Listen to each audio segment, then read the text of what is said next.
Hi, I'm Cool Mad Coffee Dad. Over the next year, some guests and I will be presenting on some challenging topics.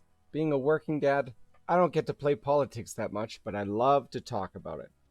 To keep it interesting, my aim is to be outside the box, spark some debate, be a little controversial, and propose potential solutions to problems where only stagnation really seems to reign. I've heard some say they don't vote because it doesn't matter. Meet the new boss, same as the old boss. Politics seems to be the same boring speeches over and over again. Even those who care seem to be stuck on slight differences in tax rates, complaining perpetually about the same problems over and over again, with the only potential solution being another increase in public spending, after they just increased public spending. Service excellence, is that even a thing? It just can't be true, though, that politics doesn't matter, right? We have elections. You can vote for the liberal who will tax and spend with a massive deficit, or you can vote for the conservative who will tax a little less while running a slightly smaller deficit. One person is nicer than the other, makes you feel better. What's going on? Can it really be that as government spending and complexity have increased, the government has become more and more stagnant? But health, education, all those complexities are too complicated? Isn't that what the bureaucracy is for? The political parties are just about marketing? Can it really be no one makes any calls anymore? On this episode of SolutionFormers, why our political systems are increasingly stagnant, why our politicians are increasingly irrelevant, and why our technocracy is on autopilot. What's the consequences, and what eventually will have to happen? This episode is the not so great political dumb down.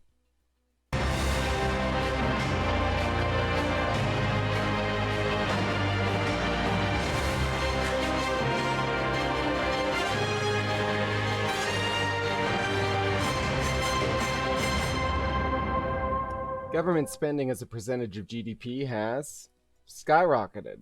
I don't know about you, but I can't even picture the public sector being less than 10% of the economy. At the same time, deficit spending has skyrocketed to the point that debt is larger than the economy. No one even tries to balance their budgets anymore because the 90s were the bad times. No, the 2000s were the bad times. And the COVID 2020 crisis and high cost energy transition decades are going to be the days to save. Yeah, it doesn't make sense to me either. You'd spend when times are good, spend more when times are bad. Economic stimulation. So, what do we spend it on? Well, healthcare is 25% of the budget, 15% is education. Big ticket items. We must be experts at health and education and spending countless hours trying to optimize and perfect our system, right? Well, let's see. In the time the private sector went from horses for transportation to cars to jets to landing rockets, we've gone from big concrete hospitals in the healthcare system with a massive bureaucracy to big concrete hospitals with a massive bureaucracy, taking out private sector innovations. Well, how about education? Well, last I checked, the only innovation being separate school boards and private partnerships were shunned by that big board from the 1800s. So the money must be going to pay for these private sector innovations, right? Computers, vaccines, MRIs. But wait a minute. Private sector technology generally costs the same as what it replaced. In fact, that's why it captured market, is because it generally did better for the same cost or less. Why everyone now can afford a personal computer now, where you couldn't afford a typewriter in the 40s. So what's happening? What we refuse to recognize is that the increasing costs are primarily associated with organizational structure, which is static. It's just decreasing productivity. Why is the productivity of the public service sector dropping? I actually don't know the answer to why productivity has been decreasing, but some ideas. Perhaps it is because no one can really be an expert in all the disciplines. Well, our disciplines have become increasingly specialized.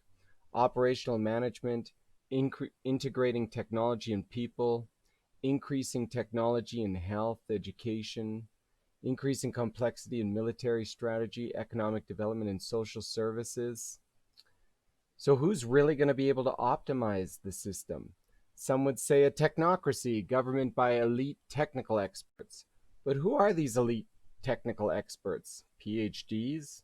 Project managers? Program managers? Do you even need a degree? What degree? Medicine? MBA? Marketing? Political science? Is anyone even asking these questions? From my involvement in politics, I don't think so, because this is all too complicated for voters. Voters only vote on emotions. So this is all irrelevant, right? Why we vote for the important factors: who talks the nicest, who looks great, who's popular, who connects. Your political party. Market that image. Nice and easy. Marketing and fundraising is politics. What could go wrong? Well, if our politicians are irrelevant, the bureaucrats and the technocracy have our back, right? Well, no. Well, if our politicians are irrelevant, the bureaucracy and the technocracy have our back, right? Well, not exactly. Improving the overall organization is not in their mandate. They do not have a responsibility to do better, just to do their jobs. It's a catch-22. Aren't the democratically elected politicians supposed to tell them what to do, even though they really don't want them to do so? And who are they to tell them what to do anyway? The technocrats are not multidisciplined. Healthcare professionals are healthcare professionals. Educational professionals worry about education. They get paid for doing, not improving. Change is risky. Risk isn't their game. And what's wrong with spending more on them? Enter the pyramid scam, to be discussed later. The end result? We are on autopilot. The technocrats just show up to work. The politicians market themselves as the most deserving of that spotlight and paycheck. The only question is, autopilot to where? Off a cliff, into a mountain, into the promised land? Who knows? They don't. So I propose that we have experienced a dumb down of our political system. In being too complicated, it's now an autopilot. And it's actually more boring than it was when it was complicated. Politics is really actually irrelevant right now. Politics is more about why one party should be the ones getting a public paycheck versus the other party. Political parties are focused on image, spin, and campaigning, which is important in politics. But is it supposed to be all of politics? Policies are limited to slight tax and spending adjustments. Health, education, economic, geopolitical strategy, too complicated. The bureaucracy and technocracy are on autopilot. They're not multidisciplined. They have no authority to make major improvements, and they have no drive to improve. They're, in fact, are they in on the pyramid scam? More money for them.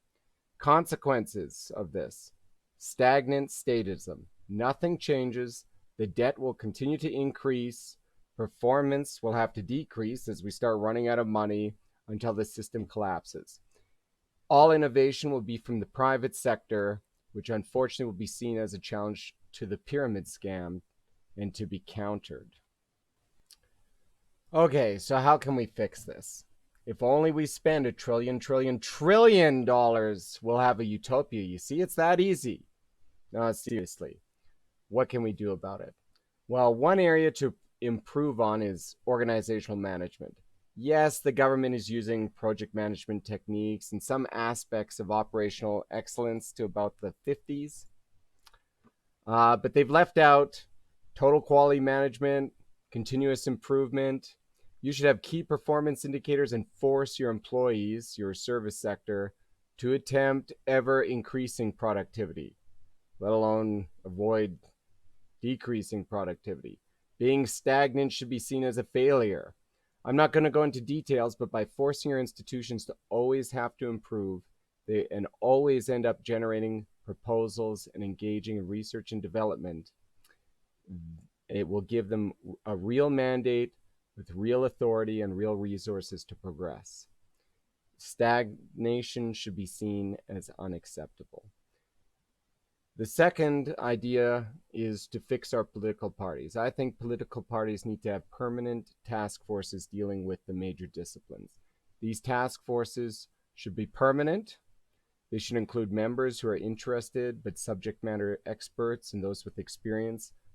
Conservative Committee on Healthcare, Conservative Committee on Education. Of course, the minister in that field should be a member of that committee. They should have a mandate per total quality management practices for each convention to present at least 3 policy improvements, of which one can be an easy policy point, one must be controversial, and at least one must be a stretch, totally outside the box policy. Not even meant to pass, just to debate. That's what they should be doing, encouraging debate and research. The proposals should be there to move the discussion forward, and they shouldn't be the only proposals at the convention, but they should be there. And so that at the very least, there's always some policy to discuss at these conventions. So I'd like to see political parties getting back to the days of magazines filled with publications and research and debate and getting the public back involved in real politics. So healthcare is about a quarter of the budget. Is your political party spending a quarter of its resources to move healthcare forward? All right, everyone deserves good healthcare. Thanks. That's deep. That's real deep. If a virus like COVID-19 hits, our politicians will totally know to close the borders, ensure intelligence services are actively monitoring the outbreak proactively, have lines of communication in place, and be ready to steer the bureaucracy away from doing nothing but locking everyone down and waiting for the private sector vaccines, right? Well, check out my last 2 videos on that. Third, we need to split the oversight regulatory agency from the actual implementation boards. The regulator should enforce standards and the budget and making sure that money's going to good use, while the implementation board should be about doing and competing for dollars to get the job done.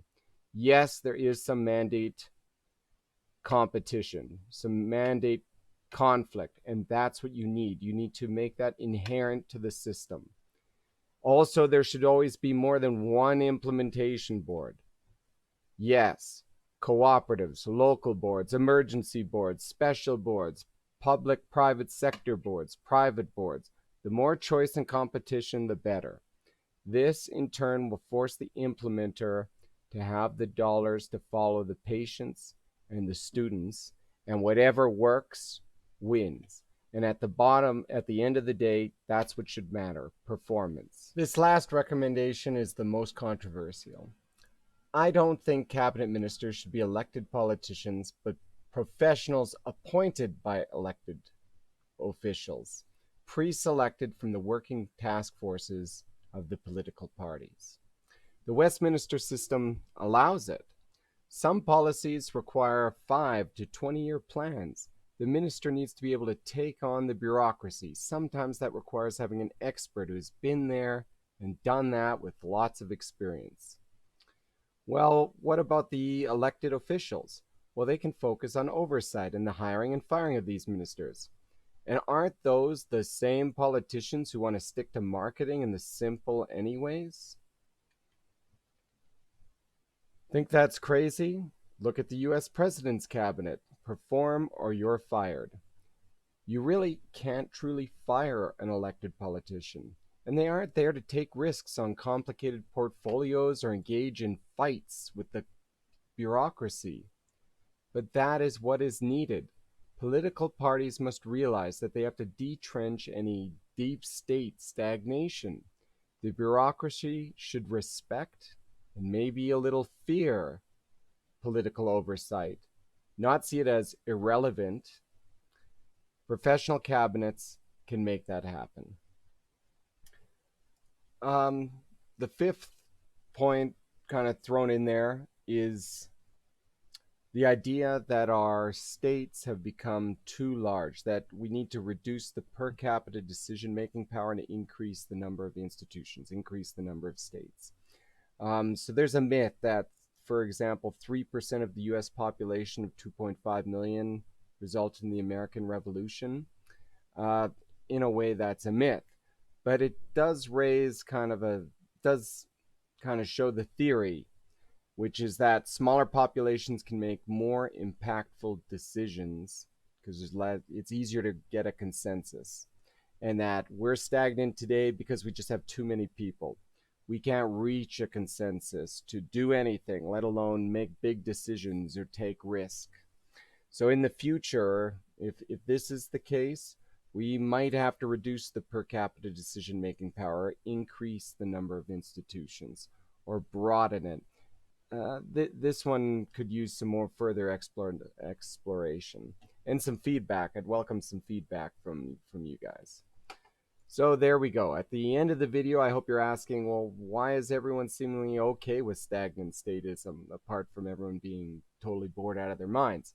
Well, I'm going to argue that a pyramid scam is basically at play. It comes down to mainline marketing, where the political system wants printed funny money, and why we need $1 trillion to fix the system. And if there's $1 trillion, then why not put 10% to rewarding those who are so caring for you and me? So really, what's in it for you to do anything but want the funny money? So I think this is why politics is more Amway than Churchill. And a spoiler alert, you're probably at or near the bottom of this pyramid scam. I know I am. And yes, even if you're working in the public sector, sorry.